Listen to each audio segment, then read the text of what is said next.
praises go up, the glory of God comes down. Now, the glory of God anapokuja chini, you don't know what you do in your life.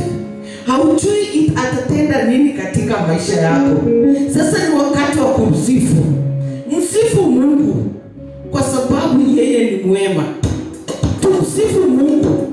Leo tuko na free space. Chezea Mungu, chezea mfalme, chezea kimbilio letu. Shangwe na vigelegele, makofi kwa Yesu.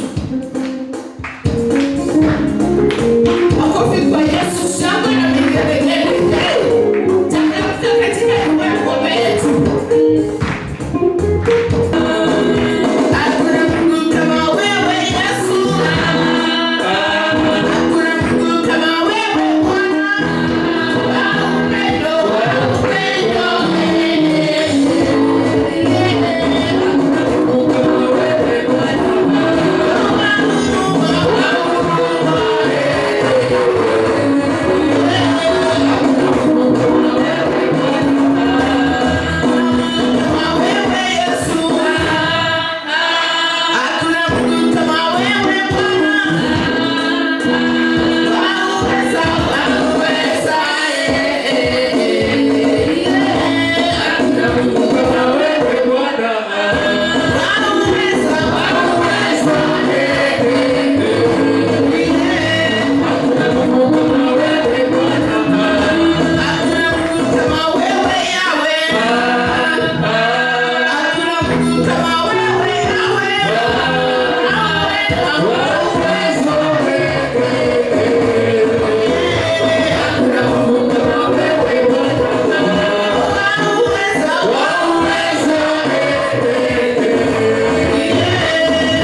Praise the Lord once again.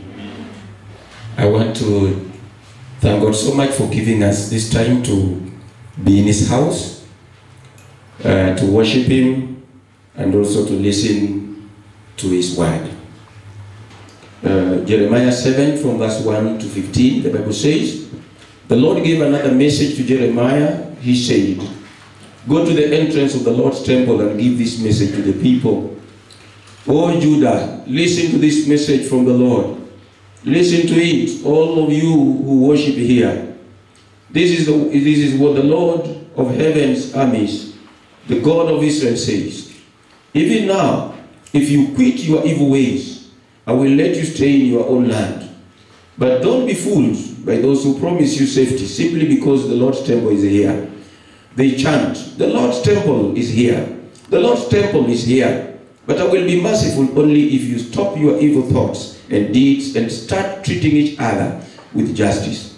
Only if you stop exploiting foreigners, orphans, and widows. Only if you stop your murdering, and only if you stop harming yourselves by worshipping idols. Then I will let you stay in this land that I gave to your ancestors to keep forever. Don't be fooled into thinking that you will never suffer because the temple is here. It's a lie. Do you really think you can steal, murder, commit adultery, lie, and burn incense to Baal and all those other new gods of yours, and then come here and stand before me in my temple and chant, we are safe? only to go right back to all those evils again? Don't you yourselves admit that this temple which bears my name has become a den of thieves? Surely I see all the evil doing going on there. I, the Lord, have spoken. Go now to the place at Shiloh, where I once put the tabernacle that bore my name. See what I did there because of all the wickedness of my people, the Israelites. When you were doing this wicked thing, says the Lord, I spoke to you about it repeatedly, but you would not listen. I called out to you, but you refused to answer. So just as I destroyed Shiloh, I will now destroy this temple that bears my name. This temple that you trust in for help. This place that I gave to you and your ancestors. And I will send you out of my sight into exile, just as I did your relatives, the people of Israel. Now, as this section, because when you read chapter 7, it says the Lord gave another message. So when you study Jeremiah, it means there has been a message that God has been giving. But then at this point, the Lord gave another message. So as the section begins, we realize God sent Jeremiah, Jeremiah the prophet. And he sent him to go and stand at the temple gates. We all know that there was a temple that had been constructed by Solomon. And so people worshipped in that temple. And that temple had become a pillar in the lives of the children of Israel. To the point that it's like they felt they were so safe. They were so safe with the temple. When they would go into the temple and worship the Lord in the temple and go out of the temple, they felt that they were very safe. They felt they were very safe. But at this time, God sent Jeremiah to go not into the temple because something was amiss. Something was wrong. So he sent Jeremiah not to go into the temple, but to stand at the gates of the temple. And Jeremiah was given a mandate to refute the false belief that these people had, that God would not let them, let harm come to that temple. That harm would not come upon those who lived around that temple. That harm would not come upon people who worshipped in that temple. And Jeremiah rebuked the people. When God sent him, he rebuked the people and their leaders because of their behavior, because of their falsehood, because of their worthless religion, their idolatry, their shameless behavior. There were things that were going on. As much as people were going to the temple, there are things that were going on that were not pleasing the Lord. And I'm bringing this message. I want us to look at 5 questions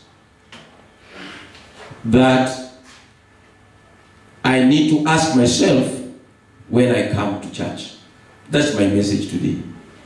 5 questions that you need to ask yourself as you come to church.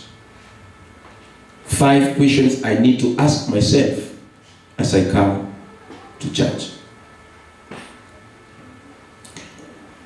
You see, the people came to the temple. The people worshipped in the temple. But they continued to follow falsehood, false religion, worthless religions. They continued to worship other gods, idolatry. They continued to behave in a manner, and of course we'll be looking at that passage. What is it that these people were doing? The nation was in shock. The nation of Judah was in shock after the death of Josiah. Josiah was a good king.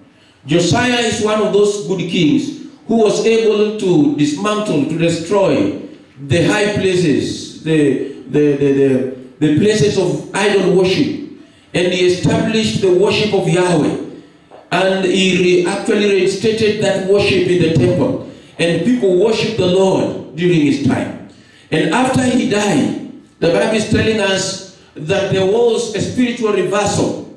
There was a spiritual reversal which removed much of the good that Josiah had done. And people had continued to turn away into other things, into other worship, into behaviors that were not really pleasing unto the Lord. And as we read this passage, the themes of this section is about false religion. It's about idolatry.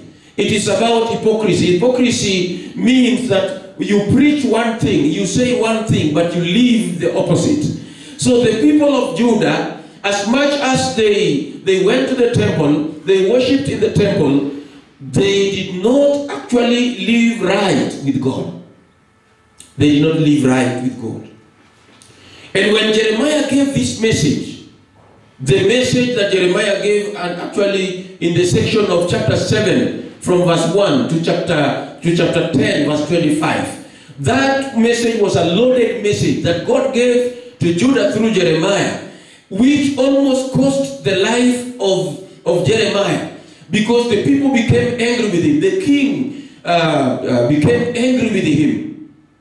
And in chapter 26, if you can just read, chapter 26, you realize that they wanted to kill Jeremiah. But he was only saved by the officials of Judah, who requested the people to spare his life.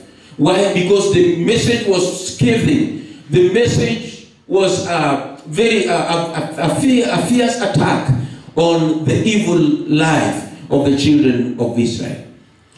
Why was God giving this message to the children of Israel? He was giving this message because the people followed a worship ritual.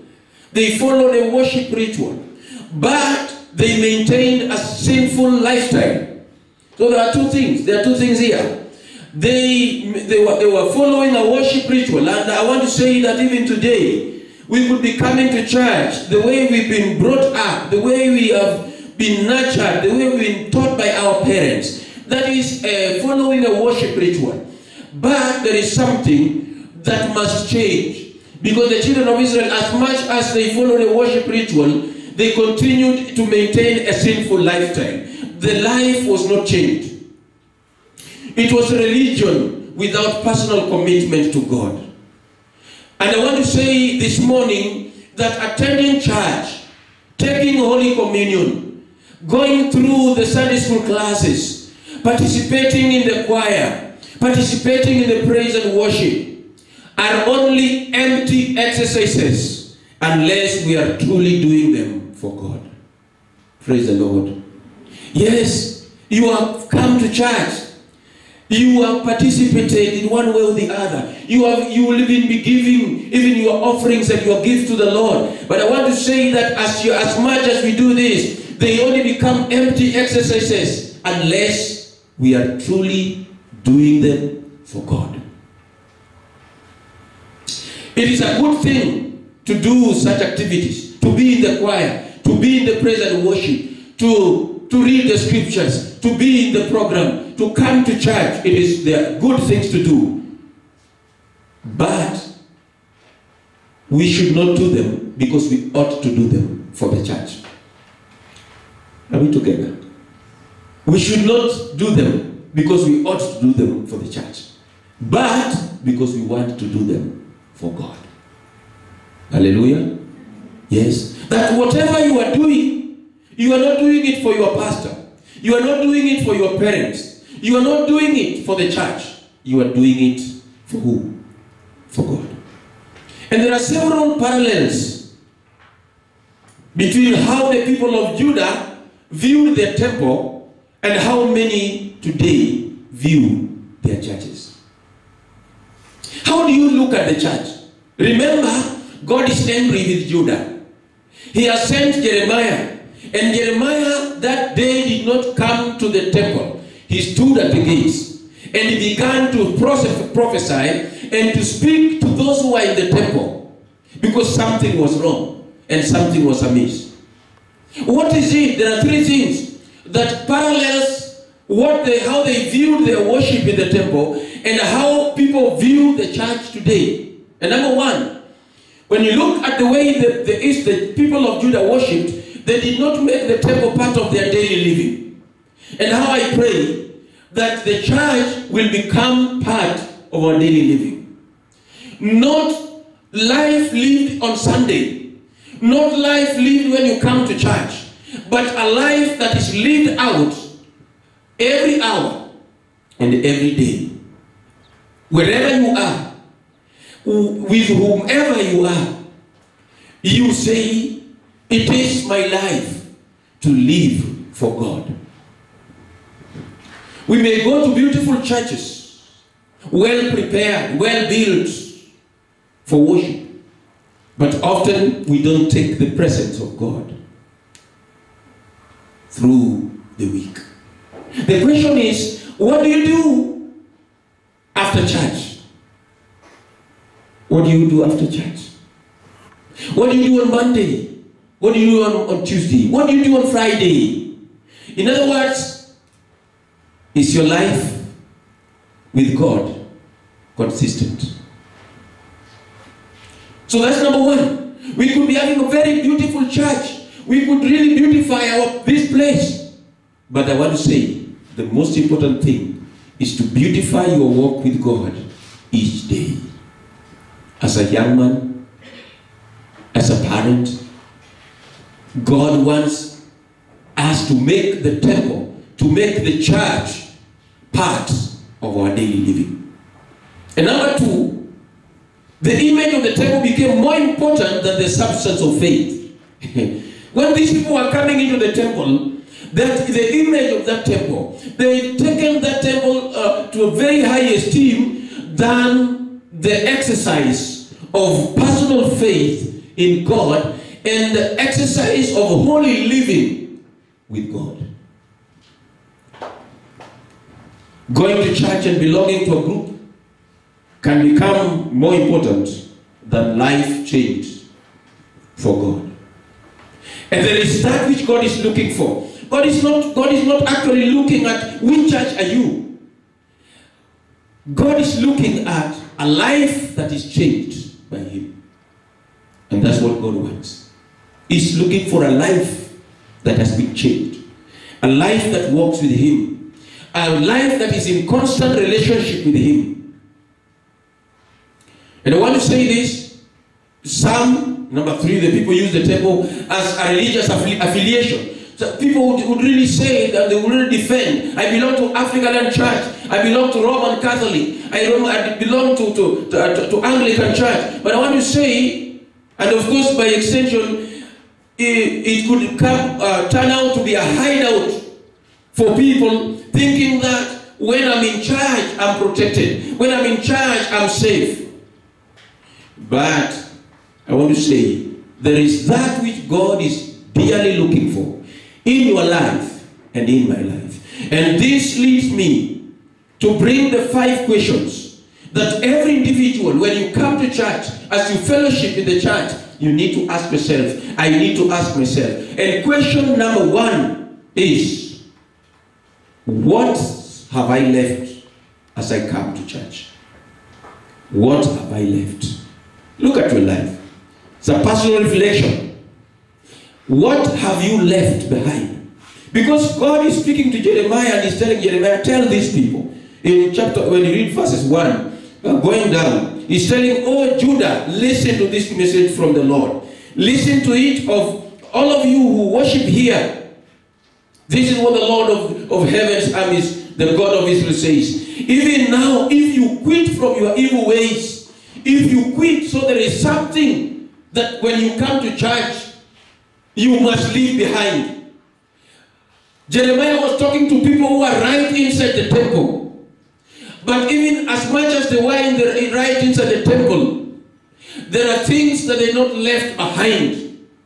There are things that they needed to quit.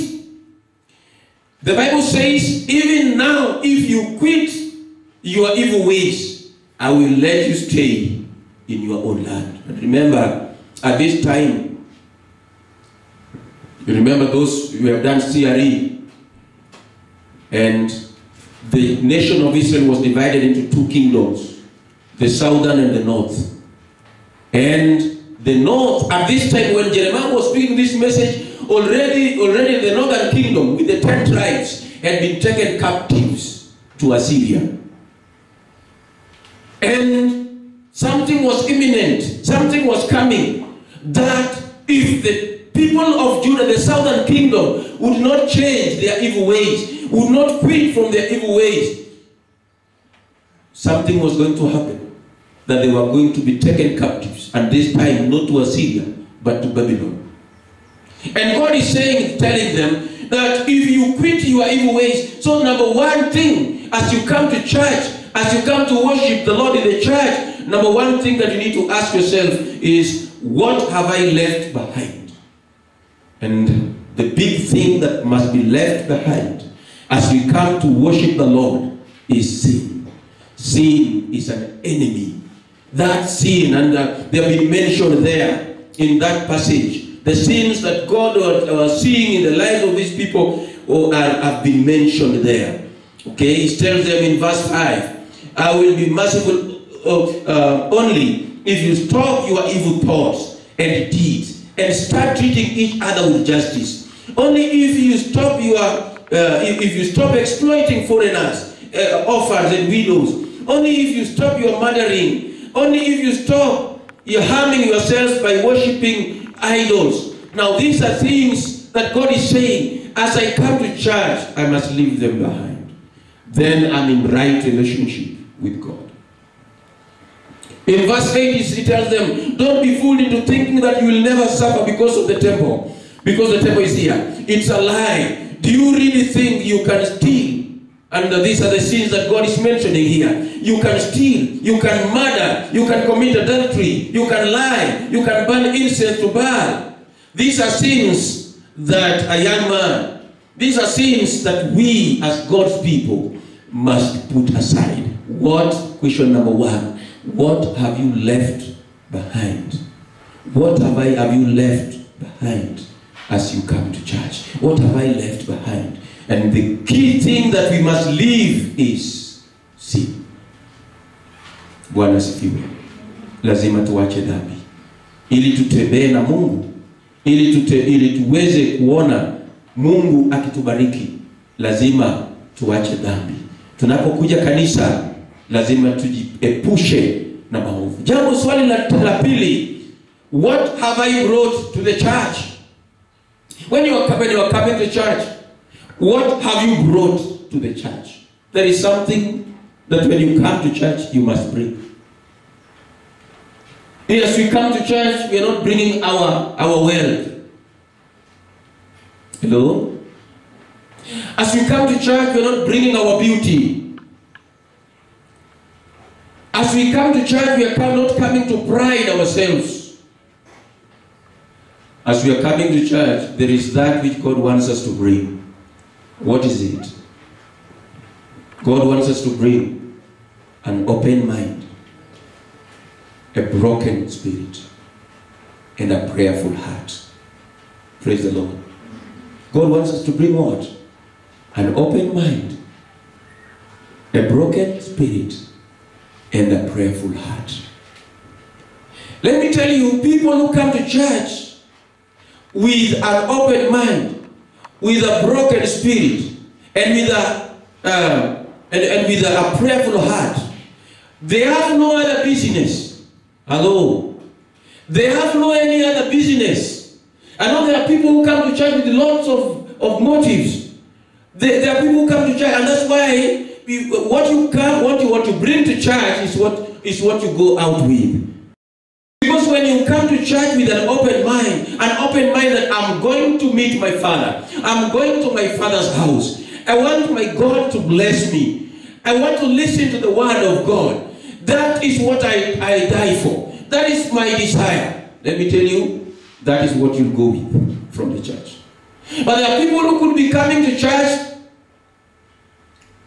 bringing other things. And that's why they can go out and begin to say, talk about how so and so was talking, how so and so was worshiping, how so and so was breaking some grammar. You see, there are times when we just come to church and begin to criticize. You criticize everything. Criticize how the worship was done. You criticize even the scripture reader. You criticize even the preacher. Let me tell you, when you bring an open mind, when you bring a broken spirit, when you bring a prayerful heart, you will carry wealth from the church as you get out of the door. Praise the Lord. What have I brought to the church? And number 3, why am I in the church? Why am I in the church? Remember, God is speaking to these people. Why are you in the church? Why have you come to church? When you come to church and you know what has brought you to the church, you will exactly do what has brought you. And actually, when somebody asks you, when I'm asked along the way, you are going to church, what are you going to church to do? The simple answer is, I'm going to worship God. Praise the Lord. So as you come to church, there is this one thing that you are coming to do. And what is worship? When you say we are going to worship God, worship is man's and one's sincere and personal response to God. I am coming to respond to God. And I'm responding to God in so many ways. I'm responding to God as I kneel down to Him. I'm responding to Him as I lift my hands to Him. I'm responding to Him as I sing to Him. I'm responding to God as I preach now. I'm responding to God. In other words, whatever you are doing here, you are doing in response to the goodness of God, to the loving care of God. I'm doing it because I know God loves me. And because of that, He's my Father. I'm responding to Him. I'm responding to His goodness. And if that is exactly what brings you to church, my dear son, my daughter, you will really love being in the presence of God, because you have just come to do exactly that. You have just come to touch the heart of God. And let me tell you that when God sees sincere hearts coming to worship Him, God seeing young people who are out for Him, who are committed to Him, who have come to worship Him in truth and in spirit, let me tell you, God will not miss to come to their presence in their midst. Remember when you read 2 Chronicles chapter 5, when people worshipped God and God was touched in the worship, the Bible says that the clouds filled the temple. Clouds filled the temple. Every individual got a share of God's touch. Why? Because they worshipped Him in a manner that delighted his heart. Why are you coming to church? Why are you coming to church? You're coming to church to worship God. And number 4, what am I carrying to the church?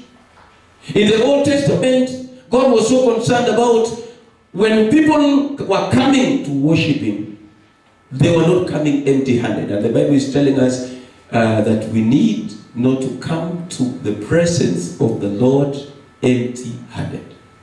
Praise God. That's why in the Old Testament, people went with goats, they went with sheep, they went with cows, they went with pigeons for those who could not afford the sheep, the goats and all that. But at least every individual came to the church, came to the temple with something in their hand. And when those sacrifices that the gifts were burnt, the smell of that sacrifice went up to the Lord, and God received them. Which means, even as we come to church, God wants us to come to church bringing gifts to Him out, and not just gifts, because again, we may bring gifts just for the sake of bringing. But in this case, God wants us to bring our gift to Him out of a pure motive and an attitude of love for God. God wants us to bring our gift to Him out of a pure motive and attitude of love for God. And that's the difference. That's the difference. The difference here is not about how much you have given. I know in this church there are people who could afford even to give offerings of 1,000, offerings of 500, offerings, whatever it is.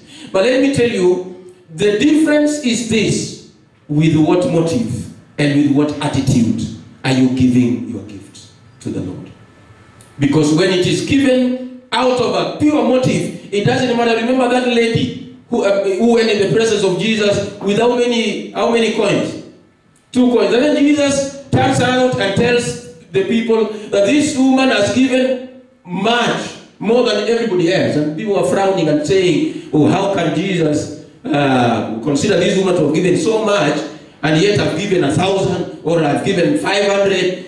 No, Jesus looked at the heart. That's why I'm saying, whenever you are coming to this house of God, to the sanctuary of the Lord, when you are bringing those gifts, give them out of a pure motive.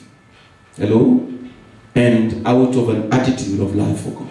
And when you do that, it doesn't matter how much you are giving. Because God knows what you have. When you give out of love for Him, let me tell you, it is going to be a blessing. Number 5 and the last. What do I expect? What do I expect to carry away with me from the church? And today I've seen many of us don't have even notebooks. Some of these things need some jottings. Please, next time, have a notebook. What do I expect to carry away with me from the church?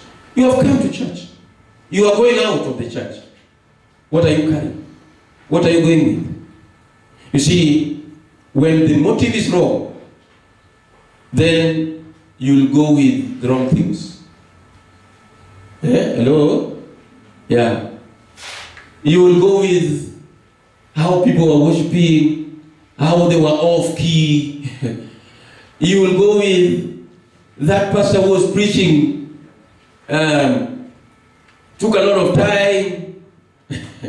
Hello? Yeah, have you ever had people, they go out of the church and they just complain. They just complain about how even that choir sang so badly. The church was so boring.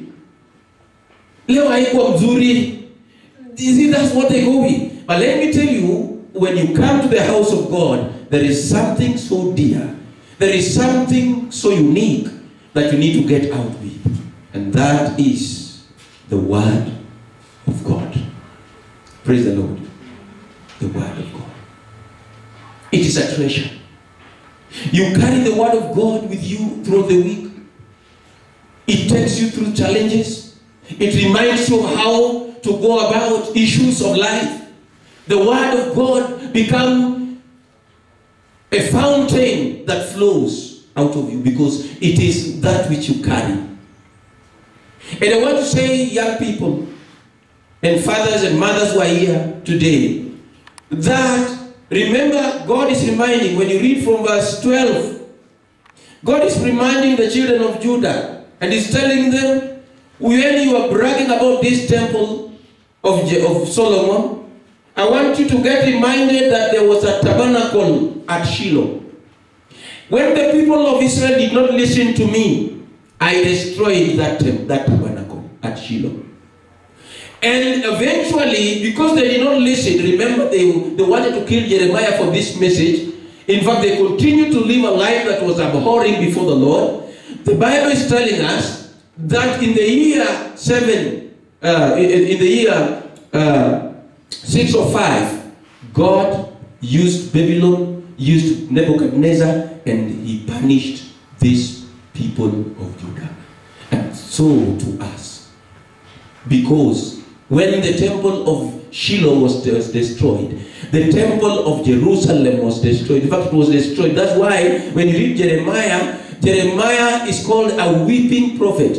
A weeping prophet. And then when you read the book of Lamentations, it tells you how God destroyed that temple. And when He destroyed the temple of Jerusalem and it got burned, I mean, He allowed Nebuchadnezzar to burn it, Jeremiah cried when he was standing at the very ruins of the temple. And what is God reminding us this morning?